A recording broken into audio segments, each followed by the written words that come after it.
Bonjour, le document que vous allez voir n'est ni un résumé d'une thèse scientifique ni un rapport d'une quelconque institution, ce n'est qu'une histoire animée, un apport de connaissances pour tous ceux qui s'intéressent ou qui présentent les premiers symptômes du virus de la montagne. Bienvenue.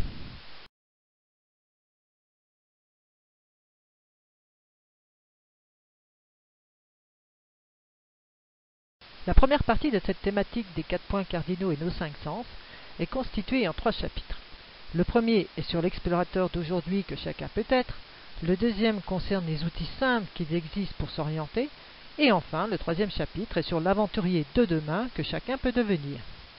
La deuxième partie, qui fera l'objet d'un autre CD, sera sur la triangulation, les visées d'azimut, la lecture d'altitude d'un point, etc. Voilà le niveau un peu au-dessus, mais pour l'instant, cherchons le nord.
Nous avons remarqué à travers ces images que nous avions des paysages différents suivant l'orientation de notre regard.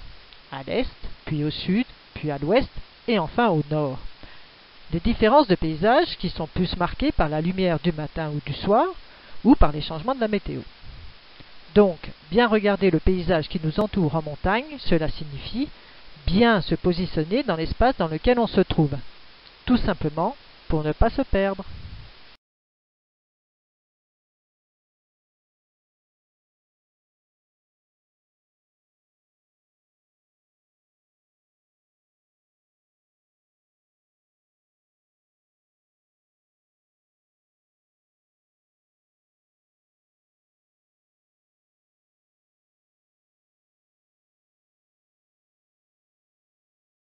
Fort des recommandations précédentes, il convient pour se déplacer en montagne de regarder, observer, se positionner, s'orienter, mais l'orientation est une action, une position donnée par rapport aux 4 points cardinaux, et le sens de l'orientation fait appel à nos 5 sens, produisant ainsi un raisonnement dynamique à condition de l'explorer.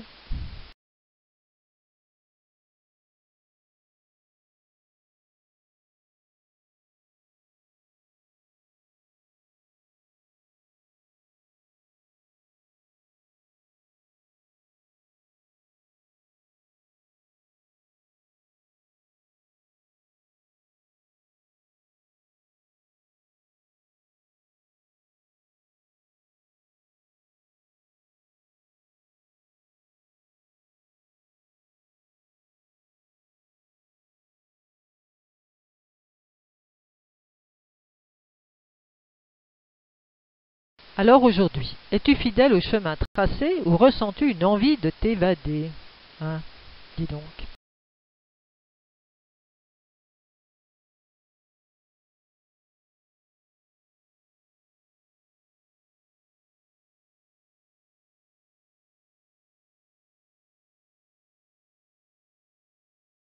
Que fais-tu lors d'une balade? Tu regardes, tu goûtes les fruits sauvages, tu sens, tu écoutes, tu touches. Mais que faut-il savoir ou avoir pour s'échapper dans la montagne?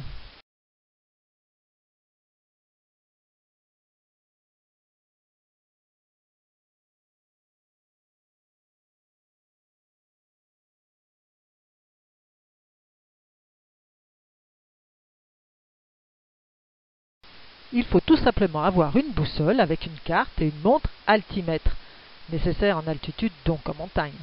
Et bien sûr, mettre en alerte tes 5 sens pour élaborer ton raisonnement d'orientation. Ok ?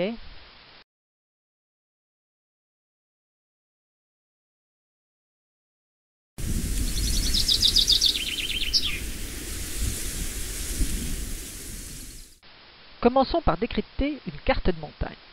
Son échelle de représentation du terrain est de 1 cm sur la carte pour 250 mètres sur le terrain.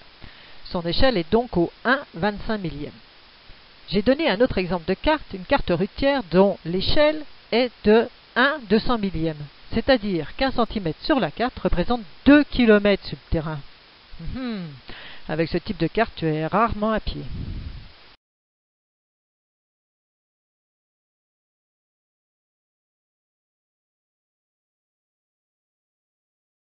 Donc les cartes de montagne sont très précises compte tenu de leur échelle et représentent une zone territoriale. Les cartes en France sont éditées par l'IGN, qui est l'Institut géographique national et qui dépend du ministère de l'écologie, du développement durable et de l'énergie. Beaucoup de géographes, de cartographes, de photographes travaillent à la production des cartes.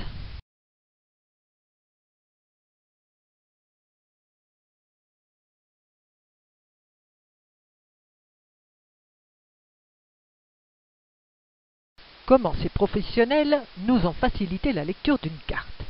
Eh bien, avec des couleurs, le vert, le bleu, le marron, le rouge.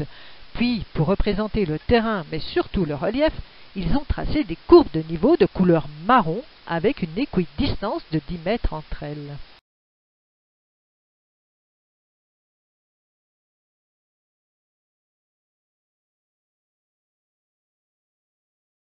Il y a aussi des signes topographiques dont on trouve la signification dans la légende de la carte. Par exemple, une chapelle a toujours comme signe topographique un rond avec un point au centre et une croix. Une ligne à haute tension est toujours représentée par une droite avec des flèches. Et même si elle se trouve en l'air et pas au sol sur le terrain, encore heureux, elle est bien représentée sur la carte et ça peut aider. Eh oui. On a aussi les points géodésiques très utiles et que nous verrons après. Et pour conclure, tout élément de terrain est représenté sur la carte, donc tout élément est géolocalisé, c'est-à-dire chacun a ses coordonnées géographiques.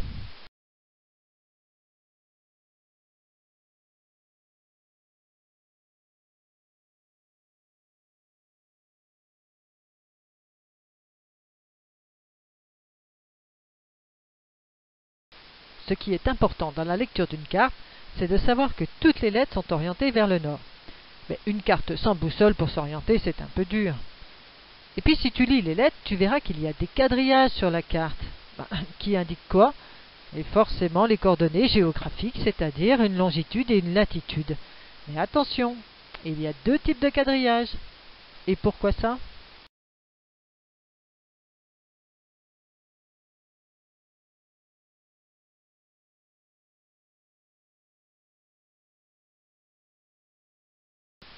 Tout simplement parce qu'il y a 2 types de coordonnées pour 2 types de systèmes géodésiques. Tiens donc, leur voilà le géodésique. Eh oui.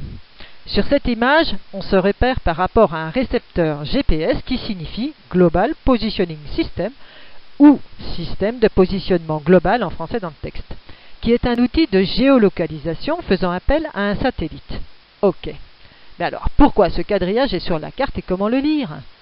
Il est représenté sur la carte car le GPS est une référence internationale par voie satellitaire. Et savoir lire le quadrillage GPS sur la carte est hyper important pour les secours. Plus on est précis sur sa géolocalisation en montagne, plus vite on sera secouru, même si on n'a pas d'appareil GPS. Donc il est important qu'il soit sur la carte, encore faut-il savoir le lire.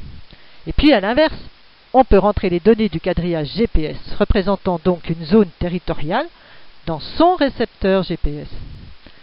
Un quadrillage GPS représente donc une zone territoriale géolocalisable à l'intérieur de laquelle il y a autant de points géolocalisables, comme par exemple ici la chapelle.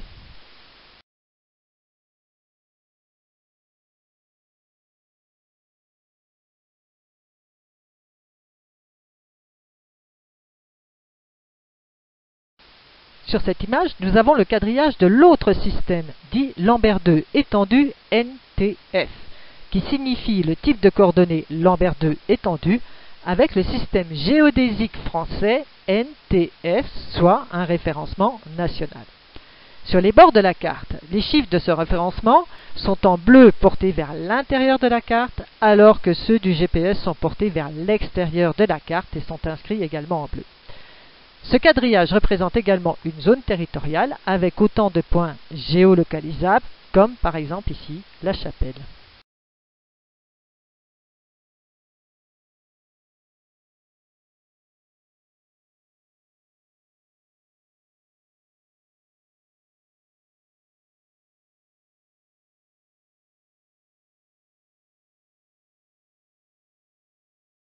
Pour se divertir un peu les neurones, on apprend à lire une carte IGN afin que les principaux éléments topographiques, courbes de niveau, routes, sentiers, torrents, lignes de haute tension, un sommet, etc. soient bien acquis en lecture.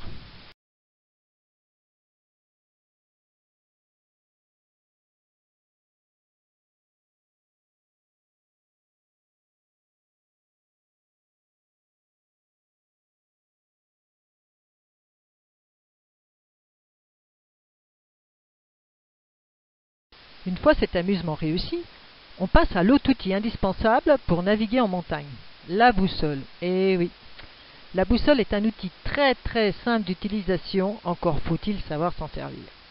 La boussole est constituée d'une aiguille rouge aimantée grâce à laquelle nous pouvons savoir où se situe le nord. Il suffit ensuite de positionner la flèche directionnelle de la boussole dans le même axe que l'aiguille rouge et ainsi tout sera orienté au nord. Aussi, il est important de bien regarder et observer les outils de la boussole comme indiqué sur l'image.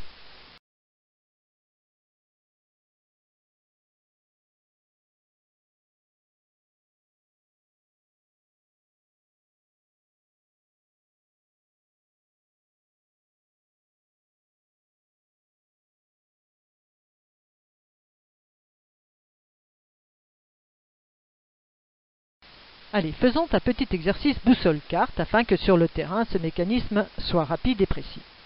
Premièrement, on refait l'exercice précédent, c'est-à-dire mettre la flèche directionnelle de la boussole dans le même axe nord que l'aiguille rouge aimantée. Deuxièmement, on pose la boussole sur le bord de la carte, la flèche directionnelle de la boussole dans le même sens que les lettres de la carte, et on tourne physiquement jusqu'à ce que le tout, flèche directionnelle, lettres de la carte et aiguille rouge, soit dans le même axe nord. La carte est ainsi orientée au nord.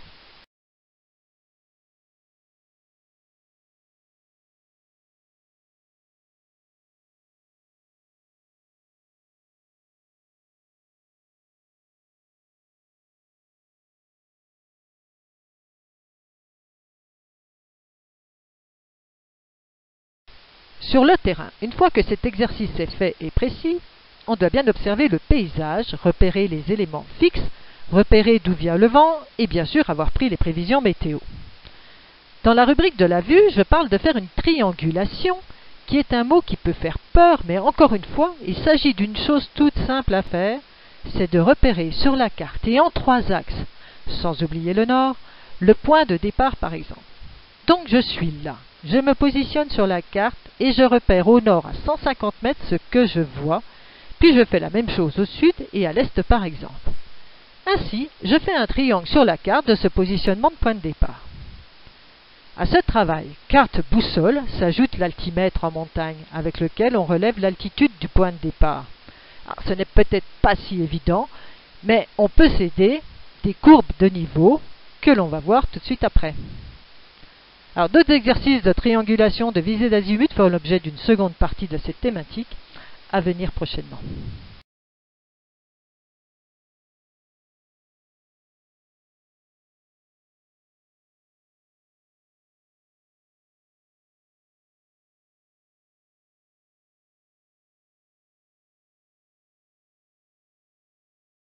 La carte est orientée, on est positionné.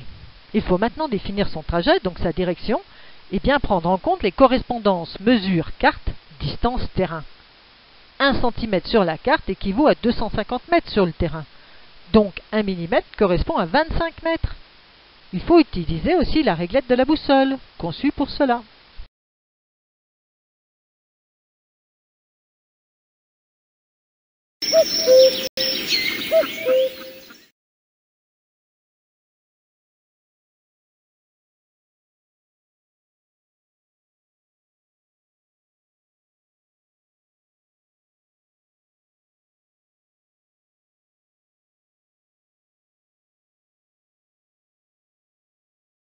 Ah, les voilà, les courbes de niveau pour me positionner en altitude. Par exemple, le point de départ est la chapelle du village de la Flachère dont l'altitude n'est pas référencée, mais un point est géolocalisé à 1309 mètres en bas sur la droite. Donc, je suis au-dessus de ce point et je compte 7 courbes de 10 mètres, soit 70 mètres. La chapelle doit donc être à 1379 mètres d'altitude, ce qui est exact car celle-ci se situe réellement à 1375 mètres. Cette différence de 4 mètres est importante dans le cas d'une compétition, d'examen professionnel ou en cas de gros pépins. Ce n'est pas l'objectif de cette thématique qui est de s'approprier les outils de navigation en complémentarité de nos 5 sens. Donc de la chapelle, je décide d'aller vers le point 1342, c'est-à-dire hors sentier, en utilisant la flèche directionnelle de la boussole visée sur ce point, et je dois descendre par un terrain loin d'être pentu pour arriver au point 1342 situé sur un plateau. Toutes ces indications m'ont été données par les courbes de niveau, lesquelles indiquent le relief du terrain. Sur cette trajectoire, les courbes sont très espacées, donc très peu de pente sur le terrain. Je dois descendre puisque l'objectif est plus bas, et celui-ci se trouve sur un large plateau représenté par ce large espace plat entre les courbes. On peut même calculer la distance entre la chapelle et l'objectif avec la réglette de la boussole. Et on sait également que cet objectif est hors forêt, mais presque à la lisière. Alors petite attention sur ce point, car entre le moment où la carte a été éditée et le jour où vous allez sur le terrain, il y a peut-être eu un avancement de la forêt, ou à l'inverse, une coupe de cette forêt.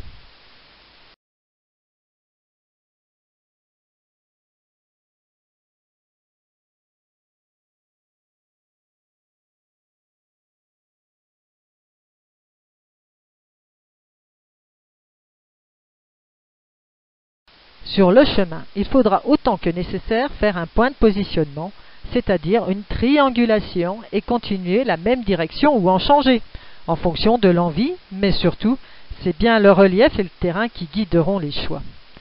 Au fur et à mesure de la navigation, tout s'activera et le sens de l'orientation va s'acquérir.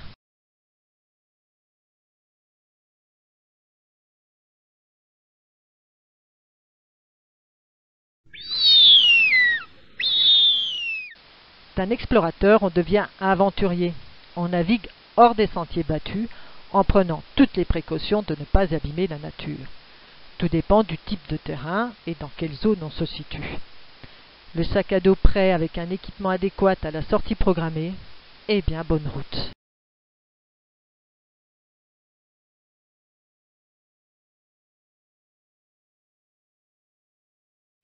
Voilà, le diaporama touche à sa fin avec un petit exercice d'assimilation.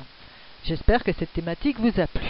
Surtout, n'hésitez pas à pratiquer ces exercices avec les cartes de votre secteur. À le faire entre amis, c'est encore beaucoup plus ludique. Jetez aussi un œil sur les autres cartes européennes, elles sont belles aussi.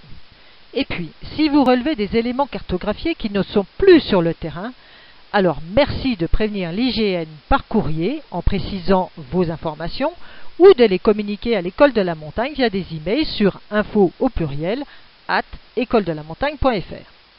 Je précise enfin que tous les effets sonores sont libres de droit et issus du site universalsoundbound.com, que tout le contenu de cette thématique, les images, création du diaporama vidéo, production du CD sont 100% des droits réservés à Carole Gros qui en est l'auteur. Et je vous dis au revoir et à bientôt.